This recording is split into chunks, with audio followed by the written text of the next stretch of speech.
Welcome back to the Tempo Storm Wild Meta Snapshot. We're back from our brief hiatus with a bit of a new Meta Snapshot team. The team now consists of DannyDonuts, Raffle, Slizzle466, and Tez Mazet, all of whom are very accomplished Wild players and are very excited to give you a look into the Wild metagame. The meta for Wild in a post-nerf landscape is quite different than it was beforehand. With the nerf to Naga Sea Witch, decks no longer need to be able to outrace a Giant's board on turn 5 or have the correct clear to get rid of those minions.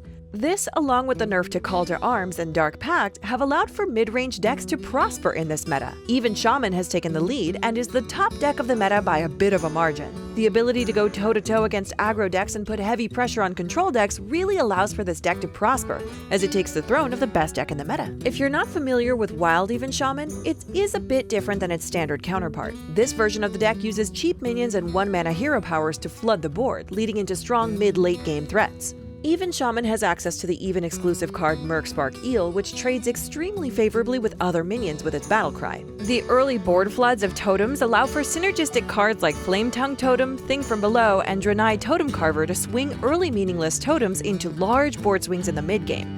Unlike previous mid-range Shaman decks, Even Shaman has no access to Bloodlust, so it instead is reliant on the board that it makes in the mid-game, pushing for lethal damage, and including large minions like Flame Wreath Faceless and Sea Giant, which can be cheated out early to really help accumulate that damage. Along with Even Shaman, Big Priest has come back into the meta as a strong deck, as Even Paladin and Q-Block were the main threats to counter the deck. Even though Witchwood gave the deck no new tools, it still sticks around and takes advantage of not being affected by the nerfs.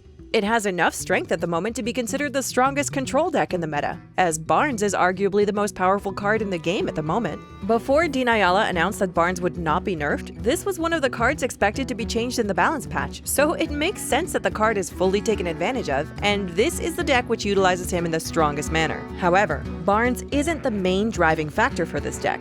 The Resurrect effects in Eternal Servitude and Resurrect are the main reasons why this deck prospers. Barnes is just the catalyst to get it all started more quickly. When building decks this expansion, you need to be aware of this deck and understand how to beat it, as it will most likely be a common deck seen on the ladder, much more than over the past month. Druid has also remained untouched by the nerfs and currently holds the most decks of one class in the top tier and top half of the Snapshot as well. Druid's control package is insanely strong and has a few different ways to finish the game off, whether it be Jades, Togwaggle, or Malygos.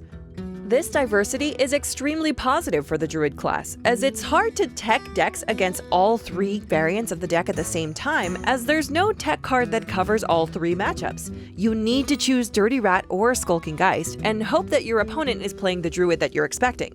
At the moment, we have Jade Druid placed as the best variation of Control Druid. It's rare for meta decks to be running Skulking Geist due to the lack of other decks that are affected by this tech card. Also, Jade Druid matches up really well against other Druid variants. Against Malygos Druid, it's quite easy for the Jade Druid to armor up out of range of damage, then create your own pressure from Jades to seal the game out.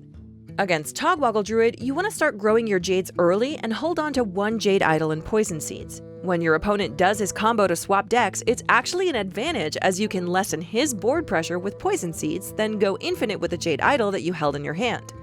Ensuring that you have a large enough Jade lead on your opponent, you should easily be able to win the game from this point, as you should have few cards remaining in your deck. As for aggro, now that Call to Arms has been nerfed, aggro Paladin falls down a tier, and Even Paladin takes an even bigger fall.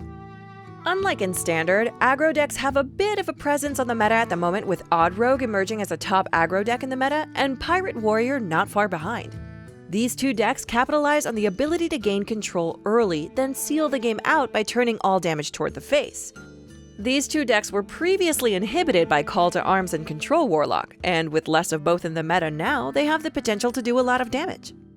At the moment, the meta has shifted from our previous one with only control/combo and aggro decks. The nerfs have allowed for mid-range decks to do especially well in the new meta, and even Shaman has capitalized on this. While telling you to try out the top deck on the ladder as a counter to the meta is silly, it is interesting to see what other decks are built on the same principles as Even Shaman, tempo-oriented with a value focus. Katrina Hunter seems to be the other mid-range deck in the meta that has potential, which is why we're choosing it as our meta counter this snapshot. Compared to Even Shaman, the deck does better against most control and combo decks while being slightly worse against aggro decks. The Wild variant of the deck focuses more on secret synergy with Cloaked Huntress rather than the recruit synergy seen in Standard, but Katrina is run as top end along with Savannah High Mains and King Crush. The deck does fare poorly against even Shaman, but the meta does seem to be getting a bit greedier as time goes along, so this deck is lined up to do well over the next upcoming weeks. While the meta has adjusted from pre-nerf times, it seems that the Wild meta has particularly settled at the moment.